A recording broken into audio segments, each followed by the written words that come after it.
So let's go through one video, one question very quickly. We have two gating systems, one gate at the top, another gate is at present at h is equal to 15 centimeter from top. Okay, and the mold volume is given.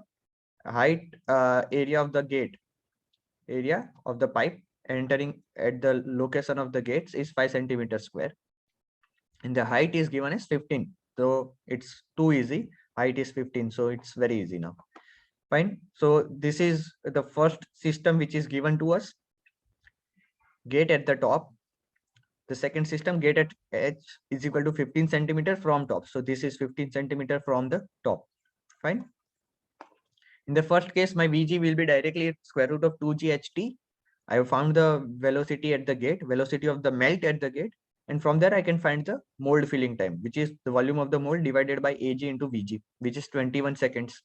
In the second case, let's go and find out the mold filling time using the formula which we have derived earlier, which is because that is the side filling case. AM, area of the mold is known, area of the gate is given. Area of the mold is known because we are given with the dimensions. And all other things are given. The height of the mold, the total height, everything is known. And we get the mold filling time as 43.7 seconds. Fine. Thank you.